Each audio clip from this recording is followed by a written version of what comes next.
Christmas Eve, and I was dying in an alley, sold like cattle, abandoned like trash. The man who'd ordered me as a bride took one look and turned away. My money? Stolen. My hope? Gone. I hadn't eaten in 3 days when 2 men found me in the dark, and they weren't there to help. I thought that was how my story would end, cold, hungry, and forgotten. Then a wagon rolled into that alley, and a cowboy's voice cut through the darkness. "Get up, you're coming home." I didn't know it then, but those 4 words would change everything. If you want to know how a woman with nothing became everything to a family that needed her just as much, stay with me until the end. And when you're done, hit that like button and comment what city you're watching from, because I want to see how far this story travels. The heat of late summer in Wyoming had a particular quality to it, dry and relentless, the kind that baked the earth until it cracked and made breathing feel like swallowing dust. Even as the sun began its slow descent toward the horizon, the air shimmered with residual warmth, clinging to skin and clothes like an unwelcome memory. Marion Cross sat behind the Silver Spur Inn, with her back pressed against the rough wooden planks of the building, her carpet bag clutched to her chest like a shield. The bag contained everything she owned in the world: 2 dresses, a hairbrush with several missing bristles, a tin cup, and a small Bible her mother had given her before the fever took her. It wasn't much, but it was hers. Or at least it had been. Now even that felt uncertain. 3 days. 3 days since she'd stepped off the train with her heart hammering against her ribs, scanning the platform for the face she'd only seen in a single daguerreotype. 3 days since Silas Pemberton had taken one long look at her and said, "No, this won't do." Marion closed her eyes against the memory, but it played behind her eyelids anyway, vivid and cruel. She'd been wearing her best dress, or what passed for best when you'd been a seamstress's assistant in Philadelphia with barely enough income to keep body and soul together. The fabric was clean, if worn thin at the elbows. Her hair had been pinned carefully beneath her bonnet. She'd practiced her smile in the train's small mirror, trying to look pleasant, hopeful, worthy. Silas Pemberton hadn't cared about any of that. He was a prosperous merchant, the letter had said, looking for a wife of good character and reasonable appearance to manage his household. The arrangement had been made through an agency, everything proper, everything documented. Marion had signed papers, paid fees she could barely afford, and traveled nearly 2,000 miles on the promise of a new life. "You're older than the photograph suggested," Silas had said, his voice flat and dismissive. "And thinner. I was promised a woman of robust constitution." Marion had stood there on the platform, her single bag at her feet, while other passengers flowed around them like water around stones. "I'm 26, like," she'd managed to say, her voice smaller than she'd intended. "The photograph was taken only 6 months ago, and I'm quite healthy, I assure you. The arrangement is canceled." Silas had already been turning away. "I'll speak to the agency about a refund of my fees." "But," Marion had reached out, not quite touching his sleeve. "Mr. Pemberton, please. I've traveled so far. If you'd just give me a chance." "I've made my decision." He'd glanced at her then, and the coldness in his eyes had made her step back. "The agency will handle the matter of your return. Good day." And he'd left. Simply walked away and climbed into a waiting carriage while Marion stood frozen on the platform, her entire future crumbling around her like ash. She should have gotten back on the train right then. Should have used what little money she had left to purchase a ticket back east, back to the cramped boarding house and the endless stream of mending and alterations that had barely kept her fed. Should have accepted defeat and retreated. But something in her had refused. Maybe it was pride, foolish, stubborn pride that insisted she shouldn't have to slink back like a kicked dog. Maybe it was desperation, the knowledge that Philadelphia held nothing for her anymore except poverty and loneliness. Or maybe it was simply exhaustion, the bone-deep weariness of fighting so hard for so long only to be rejected once again. So she'd taken her bag and walked into town, looking for somewhere to stay while she figured out what to do next. The Silver Spur Inn had seemed reasonable enough. The building was weathered but solid, with a painted sign that showed only modest peeling. Marion had climbed the front steps and approached the desk, where a heavy-set woman with steel-gray hair was recording entries in a ledger. "I need a room, please," Marion had said. "Just for a few nights." The woman had looked up, her eyes sweeping over Marion in a single assessing glance. "That'll be $1.50 per night. In advance." Marion had reached for the small purse tucked inside her carpet bag and found nothing. Her hands had moved frantically, searching every pocket and fold of fabric. The purse had been there on the train. She'd checked it just before arriving, counting her remaining funds. $8.35. Enough for a few nights' lodging and meals while she sorted out her options. Now it was gone. Marion's voice had cracked. "I had money. In my bag. Someone must have taken it when you weren't looking?" The woman's tone had held no sympathy. "Happens all the time to folks fresh off the train. Thieves can spot easy marks a mile away." "Please." Marion had gripped the edge of the desk. "I'll find a way to pay you. I'm a skilled seamstress. I could work." "I don't need a seamstress. I need paying customers." The woman had already returned her attention to the ledger. "There's a boarding house 2 streets over. Mrs. Henley sometimes takes on help in exchange for a bed. Otherwise, you're on your own." Marion had found the boarding house. Mrs. Henley had taken one look at her and said, "I already got 3 girls doing laundry and cleaning. Don't need another. Try the saloon. They're always looking for serving girls." The saloon had made Marion's skin crawl the moment she'd stepped inside. The proprietor, a man with yellowed teeth and wandering hands, had looked her over with an expression that made her stomach turn. "Pretty enough," he'd said. "Little thin, but some men like that. You ever done this kind of work before?" Marion had understood what kind of work he meant. She'd turned and walked out without answering. After that, she'd tried the general store, the livery stable, even the church. No one needed help. No one had work to offer. And without money, without references, without anyone to vouch for her, Marion was nobody. She was invisible. By the second day, hunger had set in. Real hunger, the kind that made her hands shake and her vision blur at the edges. She'd been hungry before, plenty of times, but always with the knowledge that eventually there would be something, even if just a crust of bread or a thin soup. Now there was nothing. She'd spent that night in an abandoned lean-to behind the blacksmith shop, her carpet bag as a pillow and her shawl as a blanket. Sleep had come in fits and starts, interrupted by the sounds of the town and the gnawing emptiness in her belly. On the 3rd day, she'd returned to the Silver Spur Inn, hoping, though for what, she wasn't entirely sure. Maybe someone had turned in her purse. Maybe the woman at the desk would have had a change of heart. Instead, she'd found a spot behind the building where the late afternoon shade offered some respite from the heat. She'd sat down, meaning to rest for just a moment, to gather her strength and figure out her next move. But exhaustion had pulled at her like a tide, and she'd stayed. The sun was lower now, painting the sky in shades of orange and pink. Beautiful, if she'd had the energy to appreciate it. Instead, Marion simply sat with her head tipped back against the wall, her eyes half closed, her body so heavy it felt like part of the earth itself. She should get up, should move, should do something. But what? Where? The question circled in her mind without answers, growing fainter as her consciousness began to drift. She didn't hear the footsteps at first, didn't register the voices until they were close enough that the words cut through her haze. "Told you, she's back here. Been sitting there all day like a lost sheep." Marion's eyes opened slowly.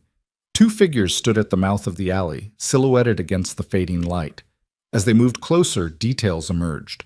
One was a younger man, unsteady on his feet, his shirt stained and his face flushed with drink. The other was older, better dressed, with the calculating expression of someone who made his living from other people's desperation. She recognized the older man. Franklin Morse, the agent who'd arranged her placement with Silas Pemberton. He'd seemed professional enough in their correspondence, but seeing him now in person, Marion felt a chill that had nothing to do with the temperature. "Miss Cross," Morse said, his voice carrying false cheer. "I've been looking for you. Mr. Pemberton informed me of the unfortunate situation." Marion tried to stand, but her legs wouldn't cooperate. She managed to push herself a little straighter against the wall. "Mr. Morse, I was going to contact you about the return journey." "Oh, there's no need for that." Morse moved closer, and the younger man followed like a shadow. "In fact, I found a solution to everyone's problems." Something in his tone made Marion's skin prickle with warning. "What solution?" "This here is Tommy Vickers. He works at the cattle yards, and he's been looking for a wife. Morse gestured to the younger man, who was staring at Marion with an intensity that made her want to shrink into the wall. Now, I know the original arrangement didn't work out, but that doesn't mean we can't find you another placement. Tommy's willing to take you on. Not much of a dowry needed for a working man. I'm not looking for another arrangement, Marion said, her voice steadier than she felt. I just need— You need a husband, Morse interrupted. You need a home. That's what you came here for, isn't it? And Tommy's offering exactly that. Tommy Vickers lurched forward another step. Up close, Marion could smell the whiskey on his breath, could see the way his eyes struggled to focus. She's prettier than you said, he slurred. Little skinny, but that's all right. I like 'em delicate. I'm not interested, Marion said firmly. Thank you for the offer, Mr. Vickers, but I'll find my own way. Your own way? Morse's false cheer dropped away, revealing something harder underneath. Look at you. You haven't got a cent to your name. No job, no prospects, nowhere to sleep. How long do you think you'll last out here on your own? That's not your concern. Actually, it is. Morse pulled a folded paper from his jacket pocket. You signed a contract, Miss Cross. An agreement to enter into marriage upon arrival in Wyoming. The contract doesn't specify which marriage, and Tommy here is willing to honor it. That contract was with Silas Pemberton, who has voided his portion of the agreement, but the agency's fees were paid, travel was arranged, and we delivered you as promised. You still owe us fulfillment of the contract. Or, he paused meaningfully, payment for services rendered. I believe the total comes to approximately $45, including the finder's fee. $45. It might as well have been $1,000. Marion's throat went dry. I don't have that kind of money. I know you don't, which is why Tommy's offer is so generous. Morse's smile was sharp. He'll pay your debt to the agency, give you a home, put food in your belly. All you have to do is be his wife. Seems like a fair trade, doesn't it? I said no. Tommy's hand shot out and gripped her arm, pulling her halfway to her feet. Don't be stupid. You got nothing. You are nothing. Take what you're being offered. Marion tried to pull away, but his grip was iron-strong despite the drink. Her carpetbag fell to the ground, spilling its meager contents into the dirt. Let go of me. You heard her. The voice came from behind them, calm and level, carrying the kind of authority that didn't need volume to be heard. All three of them froze.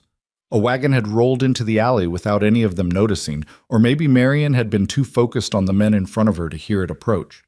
Now it stood between them and the street, blocking the exit. The man who'd spoken was climbing down from the driver's seat with the easy grace of someone accustomed to physical work. He was tall, broad-shouldered, wearing dusty work clothes and a hat that shadowed his face. But even in the fading light, Marion could see the set of his jaw, the quiet intensity of his gaze as he assessed the situation. Behind him, in the wagon bed, 4 children sat in various stages of attention. The oldest, a boy of perhaps 13, had gone still and watchful. 2 younger boys flanked a small girl, all of them staring with wide eyes. This doesn't concern you, friend, Morse said, his voice tight. Private business. Doesn't look private. The stranger moved forward, his steps measured and deliberate. Looks like a lady asking to be left alone and not getting her wish. The lady has obligations. The lady said no. The stranger's tone hadn't changed, still calm, still level, but something in it made Tommy Vickers release Marion's arm and step back. I heard her say it twice. That seems pretty clear. Morse's face had gone red. Now see here. I see fine. The stranger bent and gathered Marion's belongings, placing them carefully back in her carpetbag. Then he straightened and looked directly at her for the first time. You got somewhere to go, miss? Marion's voice came out barely above a whisper. No. He nodded once, as if this confirmed something. Then he shrugged out of his coat and draped it over her shoulders. The fabric was warm from his body, and it smelled of leather and hay and honest work. Well, you do now. He offered his hand. Get up, you're coming home. For a moment, Marion could only stare at him. His face was weathered from sun and wind with lines around his eyes that spoke of squinting at distant horizons. He wasn't young, somewhere in his 30s maybe, and he wasn't handsome in any conventional sense, but his eyes were kind and his hand was steady, and when she placed her palm in his grip was gentle but sure. He pulled her to her feet with no apparent effort, then kept his hand on her elbow to steady her when she swayed.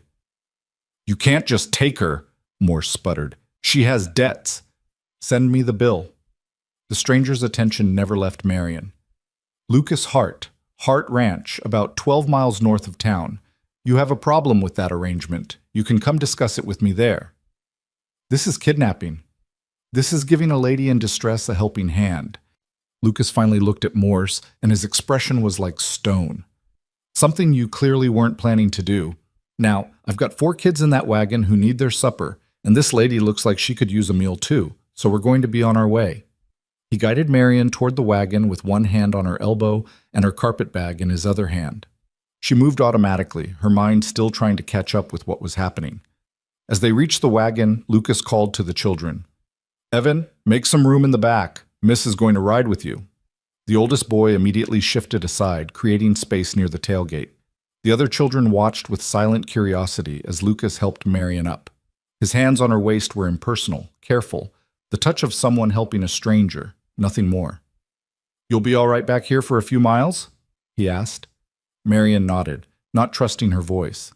Lucas handed up her carpet bag, then climbed back into the driver's seat. With a flick of the reins, the wagon began to move. As they pulled out of the alley, Marion looked back once. Morse and Tommy Vickers stood in the shadows, watching. The agent's face was twisted with anger, but he made no move to follow. The wagon turned onto the main street, and the 2 men disappeared from view. Marion sat among the children, Lucas's coat still around her shoulders, and felt something inside her chest crack open, not breaking, but releasing.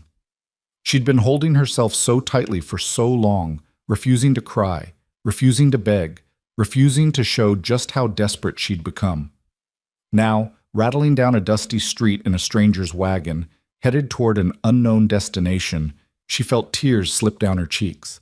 The oldest boy, Evan, glanced at her, then quickly away, clearly uncomfortable with her emotion. But the little girl, who couldn't have been more than 5 or 6, leaned against Marion's side with the easy trust of childhood. "Don't cry," the girl said softly. "Pa always makes things better." Marion didn't know how to respond to that, so she simply put her arm around the small, warm body beside her and watched as the town of Bridger Falls grew smaller behind them. The sun had nearly set now, painting the sky in deep purples and blues. Ahead, the road stretched out into open country, flanked by rolling hills and distant mountains. The air was cooler now, carrying the scent of sage and grass.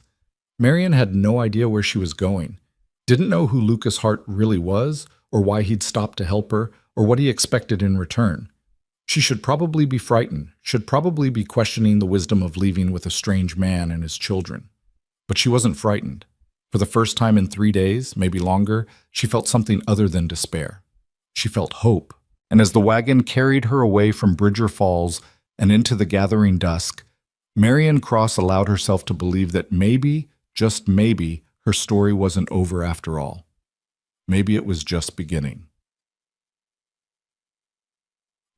The wagon's rhythm was steady and surprisingly soothing, the creak of wood, the soft thud of hooves on packed earth, the occasional jingle of harness. Marion sat in the back, surrounded by children who studied her with varying degrees of interest and wariness. Evan, the oldest, had gone back to staring at the horizon, his jaw set in a way that reminded Marion of Lucas. He had the same strong bone structure, the same serious eyes. Next to him sat 2 younger boys who looked enough alike to be twins, though one was slightly larger. They whispered to each other in voices too low to hear, casting quick glances at Marion every few seconds. And then there was the little girl pressed against her side, the one who'd told her not to cry. Up close, Marion could see that her dress was carefully mended, her hair braided with obvious care, her face scrubbed clean despite the dust of travel. "What's your name?" Marion asked softly. The girl looked up at her with solemn brown eyes. "Rose, I'm 5. Well, almost 6. My birthday's in October." "That's a lovely name." "Mama gave it to me." Rose paused, then added matter-of-factly, "But Mama's dead now." The words were delivered without drama, but they hit Marion like a physical blow. She looked at the other children, really looked at them. and saw the same story written in their two serious faces, their careful silence, the way they sat so close together. These were children who'd known loss. "I'm sorry," Marion said, not just to Rose, but to all of them. The larger of the two middle boys shrugged. "It was 2 years ago. We're all right now." "That's Miles," Rose supplied helpfully. "And that's Caleb. He's my twin, but I'm older by 6 whole minutes." "I'm not your twin," Caleb protested. "Twins look the same. We don't look the same. Do not. Enough." Evan's voice was quiet but firm, and both younger boys fell silent immediately. He glanced at Marion, then away. "They always argue. Don't mind them." "I don't mind." Marion managed a small smile. "I had brothers once. They argued too." "Had?" Rose's voice was very small. "It was a long time ago." Rose seemed to accept this, settling more comfortably against Marion's side. After a moment, she asked, "Are you going to live with us now?" Marion faltered. "I don't know. Your father was kind enough to help me, but I don't want to impose." "Pa wouldn't have brought you if he didn't want you to come," Evan said. He still wasn't looking at her, but his tone was certain. "He doesn't do things by accident." Marion didn't know how to respond to that, so she fell silent, watching the landscape roll past. The land here was different from anything she'd known in Philadelphia. Open. Vast. The sky seemed to go on forever, deepening from purple to black as stars began to emerge. The air smelled clean, sharp, utterly unlike the coal smoke and crowded streets of the city. It should have felt alien. Instead, something in Marion's chest loosened, like a knot she hadn't known she was carrying. They rode for what felt like both an eternity and no time at all. Rose fell asleep against Marion's shoulder. Caleb and Miles eventually stopped whispering and started pointing out constellations to each other. Evan sat silent and watchful, his gaze moving between the road ahead and the woman in the wagon with them.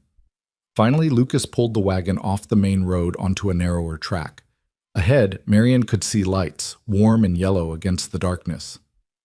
"Almost home," Lucas called back, his voice carrying easily over the sound of the horses. Home. The word seemed both foreign and achingly familiar. As they drew closer, Marion could make out the shape of a ranch house, solid and low-slung, built to withstand the wind that swept across these open plains. Behind it stood a barn and several outbuildings, all in good repair. Even in the darkness, she could sense the order here, the care taken to maintain things properly. This was a working ranch, and it was worked by someone who took pride in it. Lucas pulled the wagon to a stop near the house and climbed down. He moved to the back and carefully lifted Rose, who mumbled in her sleep but didn't wake. The other children jumped down with the ease of practice. "Evan, get the horses settled," Lucas said quietly. "Miles, Caleb, you help him. I'll start supper." The boys moved off toward the barn without argument. Lucas turned to Marion, Rose still cradled in one arm. "Can you manage?" he asked, gesturing to the wagon. Marion nodded and climbed down less gracefully than the children but without falling. Her legs were stiff from sitting, her whole body trembling with exhaustion that went bone deep. Lucas studied her face for a moment, then jerked his head toward the house. "Come on, you need to eat." The interior of this house was clean and simply furnished, a large main room with a fireplace, a table with 6 chairs, shelves lined with books, and simple crockery. Everything was in its place, but there was a warmth here too, a sense of life being lived. Lucas carried Rose down a short hallway and returned a moment later without her. "She'll sleep through anything once she's out," he said. Then he moved to the kitchen area and began pulling out supplies with the efficiency of someone who'd cooked many meals. Marion stood uncertainly in the middle of the room, still wrapped in Lucas's coat. She should offer to help, should do something, but her body felt disconnected from her will, heavy and slow. "Sit," Lucas said without looking at her. It wasn't harsh, just matter of fact.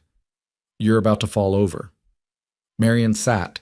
She watched as he built up the fire in the stove, set water to boil, and began slicing bread and cheese. His movements were economical, practiced. He worked in comfortable silence, and Marion found herself relaxing slightly, the tension in her shoulders easing. "When did you last eat?" he asked, still focused on his work. 2 days ago, her voice came out rough. "Maybe 3. There was a woman at the boarding house who gave me some broth, but I'm not sure what day that was. Lucas's jaw tightened, but he said nothing. He just kept working, and a few minutes later he placed a plate in front of her. Bread, cheese, cold chicken, and an apple. Simple food, but more than Marion had seen in days. Eat slowly, he advised. Don't want to make yourself sick. Marion picked up a piece of bread with shaking hands and took a small bite. The taste exploded on her tongue. Butter and salt and everything good. She forced herself to chew slowly, swallow carefully, though every instinct screamed at her to devour everything in front of her. Lucas poured her water from a pitcher, then set about making more food for the boys, who would be coming in soon. He worked quietly, and Marion ate in silence, focusing all her attention on not eating too fast, not taking too much. By the time the boys clattered through the door, Marion had finished about half her plate and felt more human than she had in days. Evan, Miles, and Caleb washed up at a basin near the door, then took their seats at the table. They ate together, the strange assembled family, and nobody asked Marion questions. Nobody demanded explanations. They just passed dishes and made small talk about the horses and tomorrow's chores, and Marion sat among them feeling like a ghost at a feast, present but not quite real. When the meal was finished, the boys cleared the table without being asked. Lucas washed while Evan dried, and the younger boys swept the floor. They moved together like parts of a well-oiled machine, each knowing their role. "Miss Cross." Lucas's voice made her look up. He'd hung up the dish towel and was watching her with that same calm, assessing gaze. "We've got a spare room. Used to be for storage, but it's got a bed and a window. You're welcome to it for tonight. Tomorrow, we'll figure out the rest." Marion's throat felt tight. I can't pay you. I don't have anything." "Didn't ask you to pay." Lucas's tone was gentle but firm. "Asked if you needed a place to sleep. Answer's pretty obvious." "But tomorrow," he repeated. "For now, just rest." He showed her to a small room off the main hallway. It was simple. A narrow bed with clean sheets, a small dresser, a window with curtains that someone had sewn by hand. There was a rug on the floor and a lamp on the dresser, already lit. "Washroom's at the end of the hall," Lucas said. "There's water in the pitcher if you need it. Boys and I are early risers, but don't feel like you need to be up at dawn. Sleep as long as you need." Marion clutched her carpet bag to her chest. "Mr. Hart, Lucas. She forced herself to meet his eyes. "Why are you doing this? You don't know me. I could be anyone. I could be—" "You're someone who needed help," he said simply. "That's enough." He left before she could respond, closing the door softly behind him. Marion stood in the middle of the small room and felt the last of her composure crumble. She sank onto the bed, her bag still clutched in her arms, and let herself cry, really cry, for the first time since she'd stepped off that train 3 days ago. She cried for the humiliation of Silas Pemberton's rejection, for the theft of her money and the days of hunger and fear, for the men who'd cornered her in that alley and the way they'd looked at her like she was property to be traded. But she also cried with relief, because for the first time in longer than she could remember, she was safe, fed, warm. She didn't know what tomorrow would bring. Didn't know if Lucas would change his mind, or if those men from town would come looking for her, or if this was just a brief respite before everything fell apart again. But tonight, she had a bed. She had food in her stomach. She had a locked door between her and the world. It was enough. It had to be enough. Marion eventually rose and washed her face in the basin, changed into her nightgown, and climbed between the clean sheets.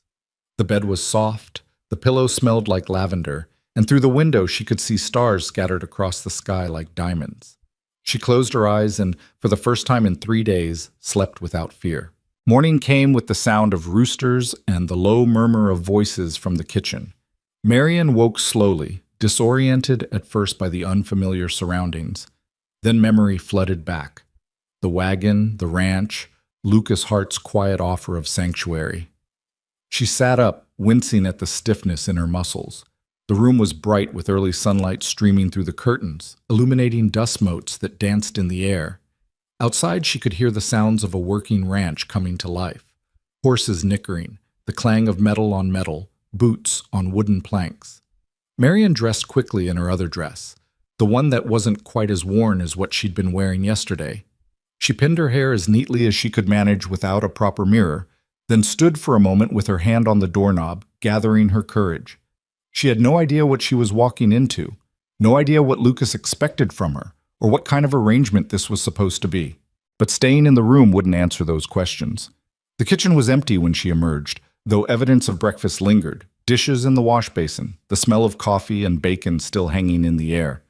On the table sat a covered plate with a note written in careful, blocky letters. For Miss Cross, help yourself to coffee. Marian lifted the cloth to find eggs, bacon, and toast kept warm. Her eyes stung at the simple kindness of it. She sat and ate slowly, savoring each bite, and had just finished when the back door opened.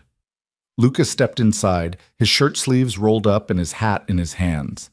He stopped when he saw her, nodded once, then moved to pour himself coffee from the pot on the stove. "Sleep all right?" he asked, his back to her. "Yes. Thank you." Marian stood, gathering her plate. "And thank you for breakfast. You didn't have to, had to make it for the boys anyway. No trouble to make extra." He turned, leaning against the counter with his coffee cup cradled in both hands. "We should talk." Marian's stomach clenched despite the food she'd just eaten. "Of course." Lucas gestured to the table, and they both sat. He was quiet for a moment, studying his coffee as if it held answers. When he finally spoke, his voice was measured and careful. "I'm not going to ask about your business. What happened before yesterday, that's yours to tell or not tell, as you see fit. But I do need to understand what you're running from, if it's going to show up on my doorstep." "I'm not running from anything illegal," Marian said quickly. "I came here as a mail-order bride. The man who arranged for me, Silas Pemberton, he rejected me the moment I arrived. Then my money was stolen, and I couldn't afford passage back east. That agent, Franklin Morse, he tried to force me into another arrangement with that man, Tommy Vickers." Lucas's expression didn't change, but something flickered in his eyes. "Morse has a reputation, not a good one. He's been investigated twice for trafficking women under false pretenses." "I signed a contract," Marian continued. "Morse says I owe the agency $45. I don't have it. I don't have anything." "The contract was with Pemberton, not with Morse's agency. And even if it wasn't, you can't be forced into marriage to settle a debt. That's not how the law works." Lucas took a sip of coffee. "Morse was trying to scare you into accepting Vickers. Once you did, he'd get his money from Vickers and wash his hands of the whole thing. You think he'll come here?" "Maybe. Probably not right away. He'll want to see if you come crawling back on your own first. But if he does come, I'll handle it." Lucas set down his cup and looked at her directly. "Here's what I'm offering. You can stay here, help with the house and the kids, for as long as you need to figure out what you want to do next. You won't owe me money. You won't owe me anything except honest work. When you're ready to leave, I'll make sure you have enough for passage wherever you want to go." Marian stared at him. "Why would you do that?" Lucas was quiet for a long moment. When he spoke, his voice was soft, almost distant.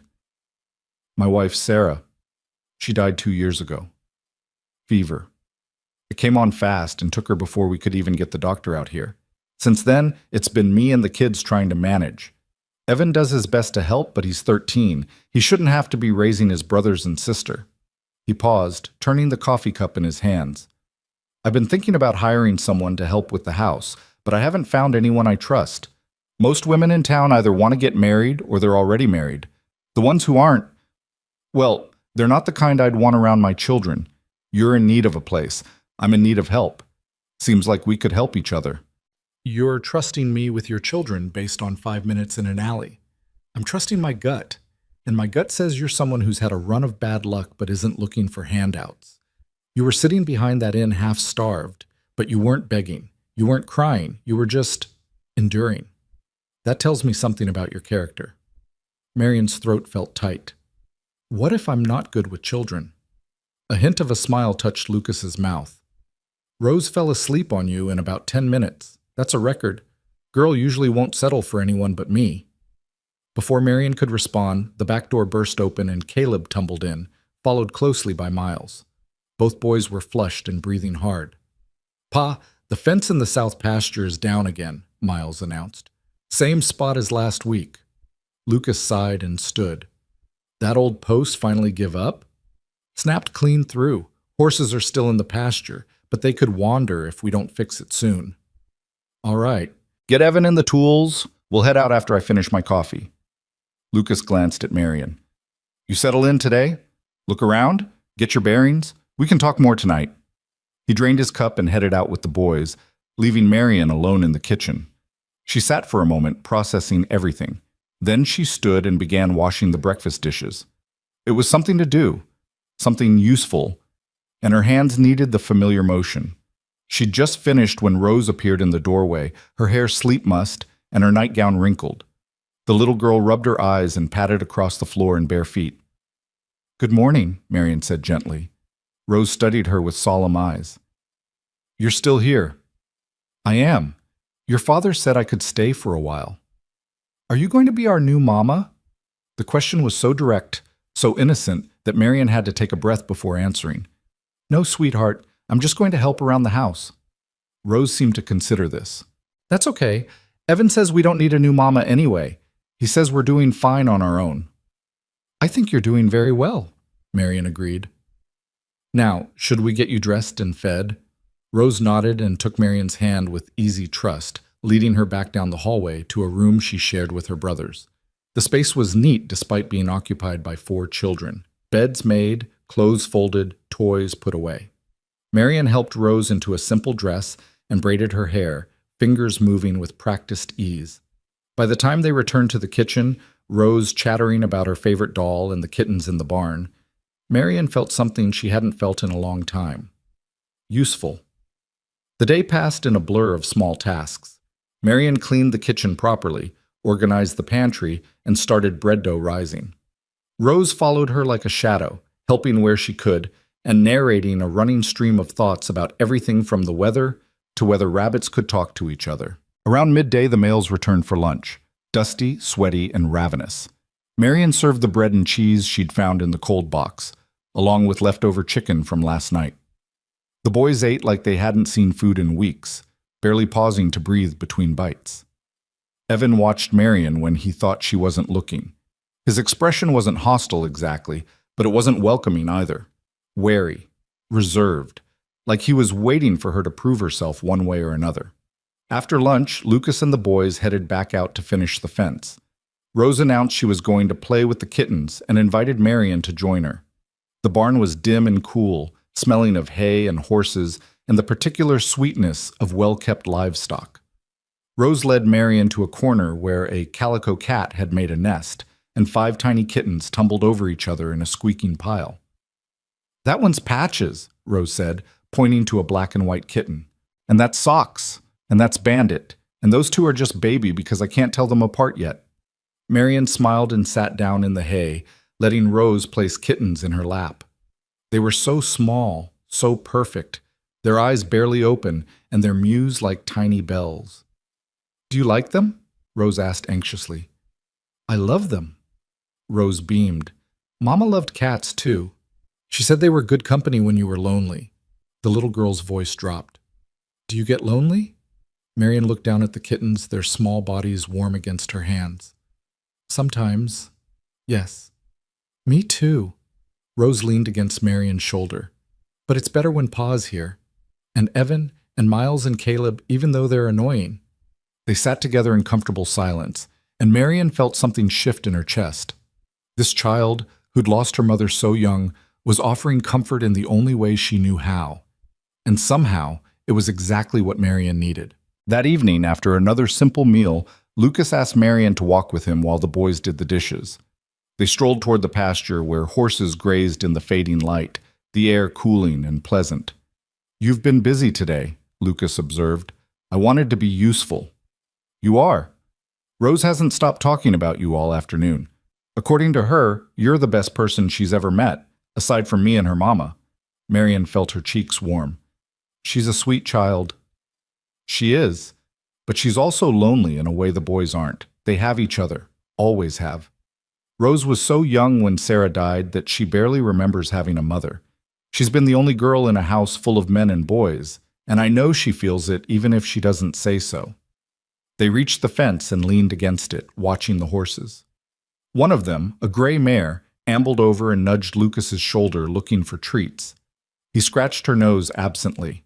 "I meant what I said this morning," Lucas continued. "You can stay as long as you need to, but I want to make sure you understand what that means. This isn't charity. I need help, real help, and I'm offering you a job, not a handout. You'll work, and in exchange you'll have room and board and a small wage when I can manage it." "What about those men, Morse and Vickers?" "Let me worry about them." Lucas's jaw tightened. "Men like that are bullies. They prey on people who can't fight back. But they're also cowards. Once they realize you're not alone and defenseless, they'll move on to easier targets. You're very confident. I'm a realist, and I know this territory. Morse won't want trouble with me. I'm on the town council, and I've got friends who don't take kindly to men who mistreat women. He'll bluster and threaten, but in the end, he'll back down." Marian wanted to believe him, but she'd learned the hard way that promises didn't always hold. "What if he doesn't?" she asked quietly. Lucas turned to look at her, his expression serious. "Then I'll make it very clear that you're under my protection and that any attempt to force you into anything will be met with consequences. I'm not a violent man, Miss Cross, but I will defend what's mine. And while you're on this ranch, you're mine to defend." The words should have felt possessive, threatening. Instead, they felt like a shield. "Thank you," Marian whispered. They stood in companionable silence as the sun set, painting the sky in shades of orange and pink. In the distance, Marian could hear the boys' voices raised in some kind of argument, followed by Evan's quieter intervention. Normal sounds, family sounds. "Tell me about your wife," Marian said suddenly. "If you don't mind." Lucas was quiet for so long she thought he wouldn't answer. Then he said, "Sarah was a force of nature. Small woman, but fierce. She could outwork most men, outthink all of them, and she never backed down from a challenge. When we met, I was a drifter with big ideas and no money. She saw something in me anyway, believed I could build something here." His voice grew softer. "She was right. We built this ranch from nothing, just the two of us and Evan, who was barely walking. Then came the other boys and Rose. Sarah loved being a mother, loved this life. When the fever took her," he stopped, swallowed hard. "It broke something in all of us, but especially in the kids. They lost their whole world in a single night. I'm sorry. Life doesn't ask permission before it takes things from you. You learn that quick out here." Lucas pushed away from the fence. "But it also gives you things you don't expect, like someone who knows how to make bread showing up just when you're tired of serving the kids hard biscuits every meal." Marian laughed despite herself. "Your biscuits were that bad?" Evan compared them to rocks. I think he was being generous. They walked back toward the house, and Marian felt something unfamiliar blooming in her chest. Not quite happiness, it was too soon for that, but maybe the beginning of peace. 3 days passed in a rhythm that became almost comfortable. Marian woke early, helped prepare breakfast, and spent her days managing the household while Lucas and the boys worked the ranch. She cooked, cleaned, mended clothes, and slowly began to understand the patterns of this family. Evan remained reserved but had stopped watching her with quite so much suspicion. Miles and Caleb had decided she was acceptable, especially after she'd helped them build a trap for catching lizards, a project that had resulted in chaos, laughter, and exactly 0 captured lizards. Rose had become her constant companion, following Marian through her tasks and chattering endlessly about everything and nothing, and Lucas was steady, quiet. He treated Marian with careful respect, never presuming, never crossing the unspoken boundaries between employer and employee. But sometimes she caught him watching her with an expression she couldn't quite read. On the 4th morning, everything changed. Marian was hanging laundry in the yard, Rose playing nearby with her doll, when she heard the sound of horses approaching. She turned to see 2 riders coming up the drive, and her stomach dropped when she recognized them. Franklin Morse sat astride a bay gelding, his face set in grim determination. Beside him rode Tommy Vickers, looking more sober than he had in the alley, but no less dangerous. Marian's hands froze on the wet sheet she'd been pinning. Rose looked up, sensing her tension. "Who's that?" the little girl asked. "Go inside," Marian said quietly. "Find your father." "But now, Rose, please." Something in Marion's voice made Rose obey without further argument. She gathered her doll and ran for the barn where Lucas was working. Marion stood her ground as the two men dismounted. Morse's smile was all teeth and no warmth. "Miss Cross, I thought I might find you here." "Mr. Morse," Marion kept her voice level. "What do you want?" "What I want is for you to honor your contract. You signed an agreement that Mr. Pemberton voided when he rejected me. The agreement was with the agency, not with Pemberton specifically, and Tommy here is willing to honor it in Pemberton's place." Morse pulled a folded document from his jacket. "Everything legal and proper. All you have to do is come back to town and sign the new papers." "I'm not interested." Tommy Vickers stepped forward, his face flushed. "Now see here, you don't have a choice in this. You owe money, and I'm offering to pay it. That makes you mine." "I'm not yours. I'm not anyone's." Marion's voice shook slightly, but she didn't back down. "I told you in town, and I'm telling you now, I'm not marrying you." "You think you can just hide out here on Hart's ranch?" Morse's voice turned sharp. "Playing house with his kids? Lucas Hart is a good man, but he's not going to protect you forever. Sooner or later, you'll have to face reality. The reality is that she's employed here, doing honest work for honest pay." Lucas's voice came from behind Marion, calm but carrying steel underneath. "And she doesn't owe you a damn thing." Marion turned to see Lucas walking toward them, Evan close behind. The boy's hands were clenched into fists, his young face hard with anger. Morse's expression soured. "Hart, I should have known you'd stick your nose into this.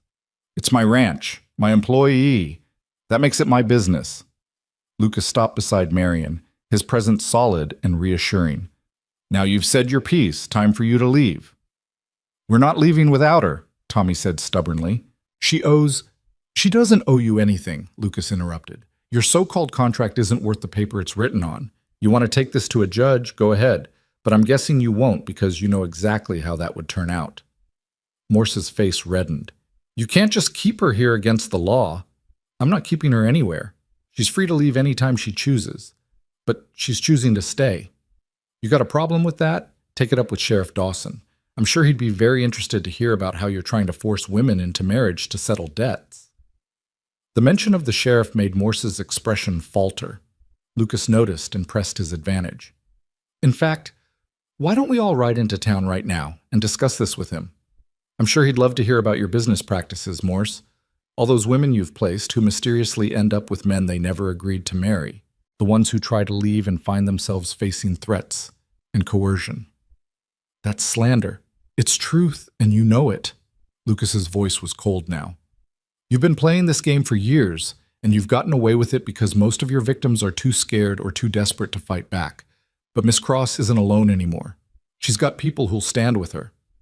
"She's got us," Evan said suddenly, his young voice clear and strong. "And if you try to take her, you'll have to go through all of us." Morse looked between Lucas and Evan, calculation in his eyes. Marion could almost see him weighing his options, considering whether this fight was worth it. Finally, he spat into the dust. "Fine, keep her. But don't come crying to me when she proves to be more trouble than she's worth." "I won't," Lucas said evenly. Tommy Vickers looked like he wanted to argue, but Morse grabbed his arm. "Come on, we're wasting our time here." They mounted their horses and rode off at a canter, dust rising in their wake. Marion watched them go, her whole body trembling with adrenaline and relief. When they were out of sight, she turned to Lucas. "Thank you." "You don't need to thank me for doing what's right." Lucas's expression softened. "You all right?" "I am now." Marion looked at Evan, who still stood rigid with tension. "Thank you, too, for standing up for me." Evan shrugged, but she could see color rising in his cheeks. "Pa was right. You're part of this ranch now. That means we look out for you." Something in Marion's chest cracked open at those words. Part of this ranch. Part of something. It had been so long since she'd belonged anywhere that she'd forgotten what it felt like. "I should finish the laundry," she said, her voice unsteady. Lucas nodded. "I'll be in the barn if you need anything." He walked away with Evan, their voices low as they talked. Marion turned back to her task, but her hands were shaking too badly to pin the sheets. Rose emerged from the house, running to Marion and wrapping her small arms around Marion's waist. "I was scared, the little girl admitted. Me too, Marion whispered, kneeling to hold her properly. But it's all right now. Your father made it all right. That evening, after the children were in bed, Lucas found Marion on the porch. She was sitting in one of the old rocking chairs, staring out at the stars that seemed impossibly bright in the clear Wyoming sky. Mind if I join you? He asked. It's your porch. It's your porch too, for as long as you want it to be. He sat in the other rocker, and they were quiet for a while, the only sound the creak of wood and the distant call of night birds. Do you think they'll come back? Marion finally asked. No, Morse knows I meant what I said about the sheriff. He'll cut his losses and move on. Lucas paused. But even if he does come back, the answer will be the same. You're under my protection now, and that's not going to change. Why? The question burst out of her. Why are you doing this? You don't know me. I could be everything Morse said. Trouble, a burden. You're not. Lucas's voice was firm. You're a woman who got dealt a bad hand and refused to give up. You could have begged or stolen or accepted Vickers' offer just to survive. But you didn't. You sat behind that inn and waited, and I'll bet you would have died before you compromised yourself. He turned to look at her, his expression serious in the moonlight. That kind of strength is rare, and it's exactly the kind of person I want around my children. Marion's throat felt too tight to speak. Besides, Lucas added, his tone lighter, Rose has decided you're staying, and when Rose decides something, that's pretty much the end of the discussion. Marion laughed, the sound shaky but genuine. She's quite determined. Gets it from her mother. They sat together in comfortable silence, and Marion felt something she'd thought lost forever beginning to take root in her chest. Hope. Not the desperate, fragile hope of someone with no other options, but real hope. The kind that came from being chosen, being valued, being protected. Lucas Hart had stepped into that alley and changed everything. Not because he wanted something from her, but simply because it was the right thing to do. And Marion was beginning to understand that maybe, just maybe, she'd finally found a place where she could stop running and start living. The stars wheeled overhead, and the Wyoming wind carried the scent of sage and possibility, and for the first time in longer than she could remember, Marion Cross felt like she might actually have a future worth fighting for. The weeks that followed Morse's departure settled into a rhythm that felt almost too good to be real. Marion woke each morning half expecting to find it had all been a dream, that she'd open her eyes to the cold reality of that alley behind the Silver Spur Inn. But every morning brought the same small room, the same sounds of a household waking, the same sense of belonging that both comforted and terrified her. She'd learned the patterns of the ranch like a language. Lucas rose before dawn, starting coffee before heading out to check the stock. Evan followed 15 minutes later, moving with the quiet responsibility of someone who'd grown up too fast. Miles and Caleb needed coaxing from their beds, stumbling to the breakfast table still half asleep. Rose was unpredictable, some mornings bouncing with energy, others clinging to Marion's skirts and needing gentle encouragement to face the day. Marion had found her place in these patterns. She had the coffee ready when Lucas came in from his first rounds. She packed lunches for the boys to take into the fields. She braided Rose's hair and listened to her endless stories. She mended torn shirts and patched worn trousers and kept the house running with quiet efficiency. It was honest work, and it fed something in her she hadn't known was starving.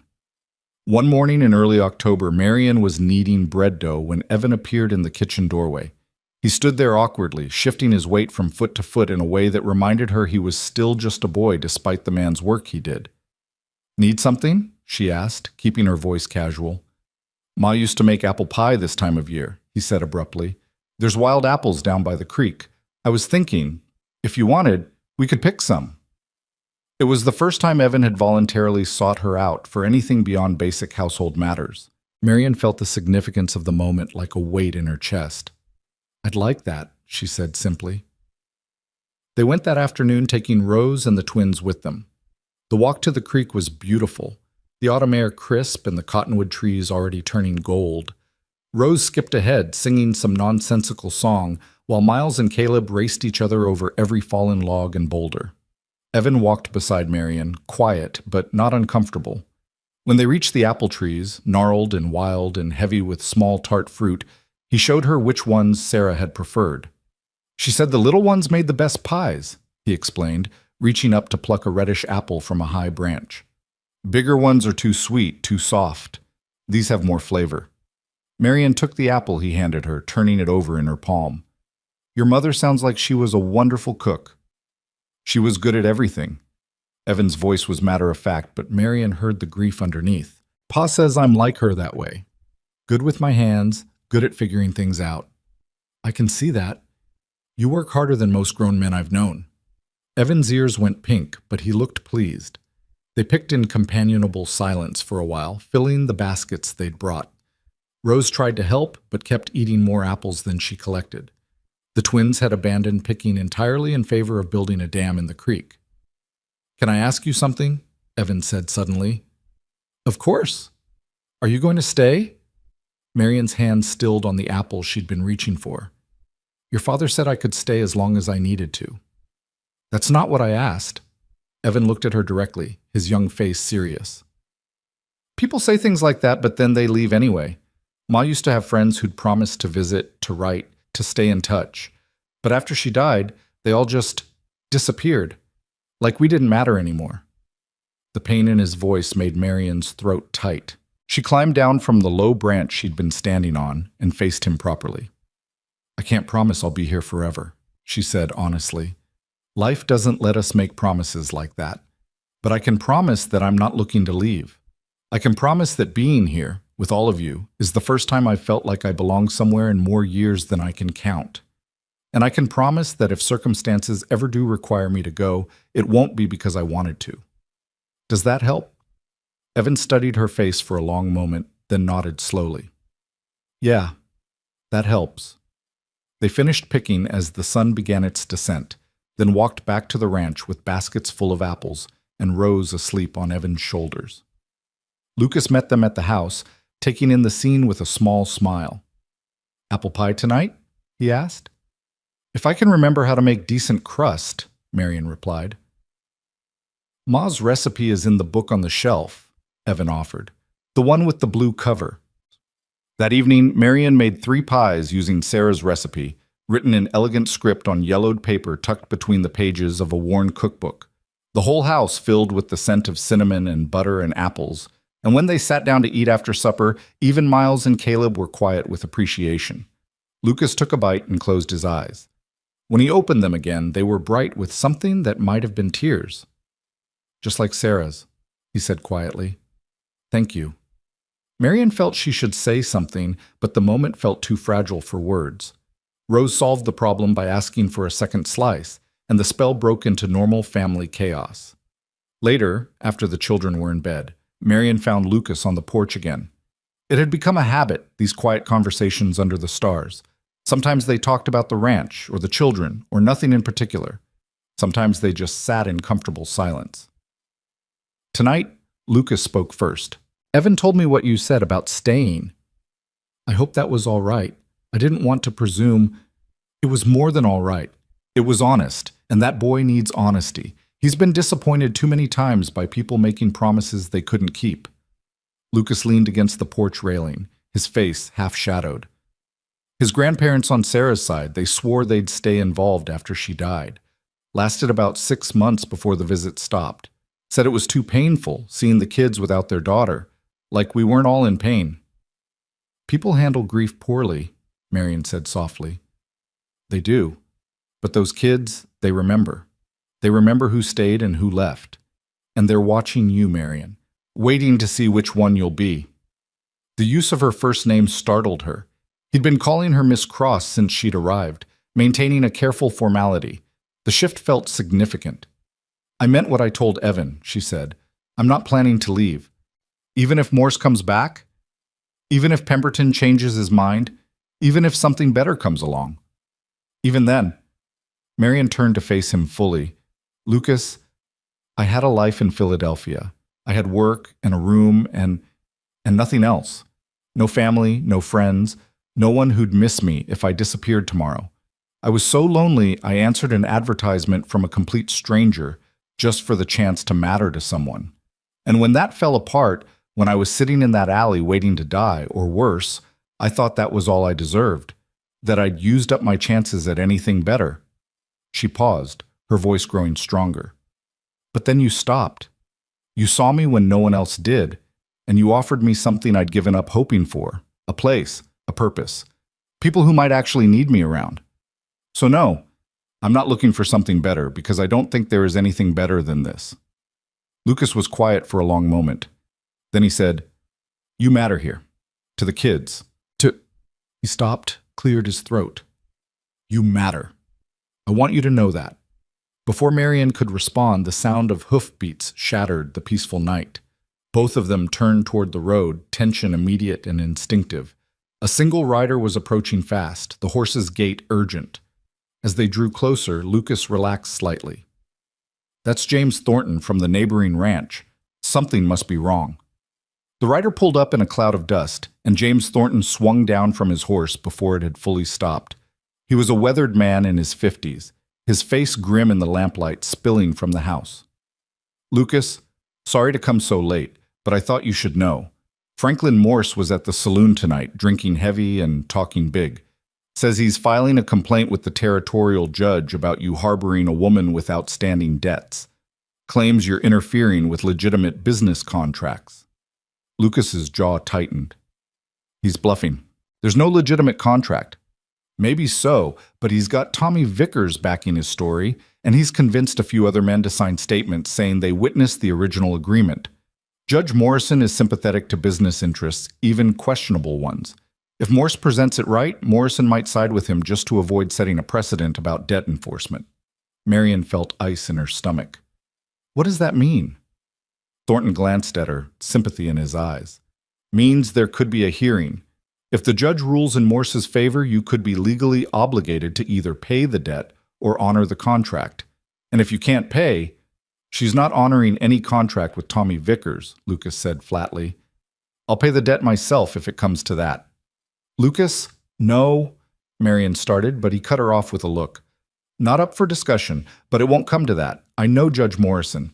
He's got his quirks, but he's not corrupt. Once he hears the full story, he'll throw Morse's complaint out." "When's the hearing?" Lucas asked Thornton. 3 days. Monday morning at the courthouse. Morse made sure half the town heard about it. He's trying to make an example of you, Lucas. Show that even a man of your standing can't just ignore legal obligations." After Thornton left, Lucas and Marion sat back down on the porch. The peaceful mood from earlier was shattered, replaced by tension and worry. "I'm sorry," Marion said quietly. "I've brought nothing but trouble to your doorstep. You've brought capable hands, good cooking, and the first genuine laughter I've heard from Rose in 2 years. That's not trouble." Lucas's voice was firm. "Morse is the problem, not you. And Monday we're going to make sure everyone knows it." The next 3 days passed in a strange kind of limbo. The household routines continued, but underneath everything was a current of anxiety. Evan became more protective, following Marion around like a silent guardian. Rose grew clingy, sensing the tension even if she didn't understand its source. Miles and Caleb were quieter than usual, their typical rowdiness subdued. Lucas spent hours going through paperwork, writing letters, and riding into town to speak with people Marion never met. He wouldn't tell her the details, just said he was building their case.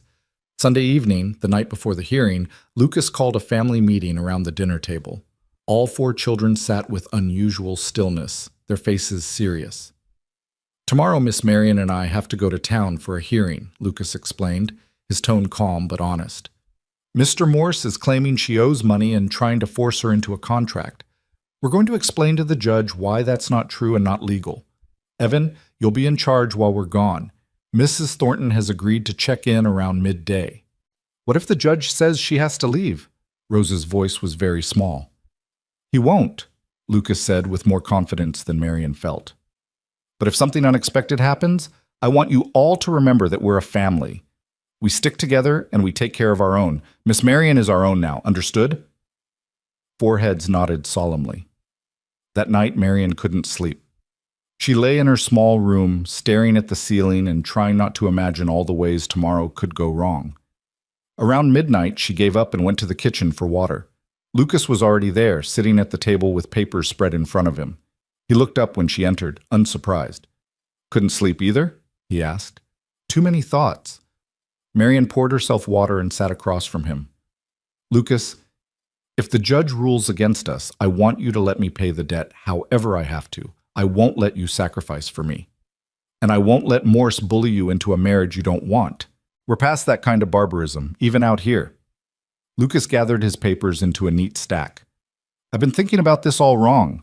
Morse wants to make this about contracts and debts and legal obligations. But that's not what this is really about. Then what is it about? Control. Power. He makes his living convincing desperate women they have no choices, then profiting when they accept whatever he offers. You're dangerous to him because you said no. You found another option, a better option, and that threatens his entire business model. If you can escape, other women might try too. Marian hadn't thought about it that way. So what do? We make sure the judge understands that. We show him you're not some runaway bride shirking obligations. You're a woman who was defrauded, abandoned, and then targeted by a predator. We show him that Morse's business is exploitation dressed up in legal language. And we make him see that ruling in Morse's favor sets a precedent that could hurt a lot of women who come after you. Lucas's eyes met hers across the table. You're not just fighting for yourself tomorrow, Marian. You're fighting for every woman who might find herself in a similar situation. That's why we can't lose.